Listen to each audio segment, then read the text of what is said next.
சப்பாத்திக்கு பெர்ஃபெக்ட்டா இருக்கிற மாதிரி சன்னா மசாலா ரொம்ப சிம்பிளா எப்படின்னு பார்க்கலாங்க. ஒரு குக்கர்ல ஊற வச்ச சுண்டக்கடலை சேர்த்துக்கலாம். கூடவே ஒரு சின்ன பீஸ் பட்டை, 2 கிராம்பு, ஒரு பிரியாணி இலை, ஒரு ஸ்டார் பூ சேர்த்துட்டு கொஞ்சமா சோம்பு, ஒரு 5, 6 குருமிளகு சேர்த்துங்க. தேவையான அளவு தண்ணியும் சால்ட்டும் சேர்த்து ஒரு 5, 6 விசில் விட்டு எடுத்துக்கலாங்க. நல்லா பருப்பு வேகணும், அந்த அளவுக்கு வேக வச்சு எடுத்துக்கலாம். இப்போ பாருங்க நல்லா சுண்டல் வெந்துருச்சு.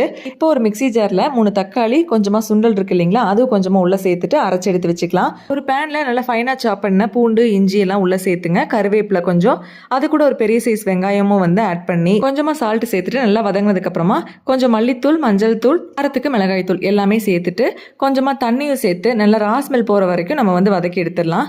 இப்போ நல்லா வதங்கிருச்சு. இந்த ஸ்டேஜ்ல நம்ம அரைச்சு வச்சிருக்கோம் இல்லைங்க தக்காளி பேஸ்ட், அது உள்ள சேர்த்து இந்த மாதிரி கொஞ்சம் ட்ரை ஆகிற அளவுக்கு நல்லா வதக்கி எடுத்துடலாங்க. எல்லாம் நல்லா வதங்கினதுக்கு அப்புறமா வேக வச்ச சுண்டலும் கொஞ்சம் தண்ணியும் ஃபைனலா கொஞ்சமா கறி மசாலும் ஆட் பண்ணிட்டு ஒரு கொதி வந்தோடனே ஆஃப் பண்ணிட்டோம்னா சன்னா மசாலா ரெடி.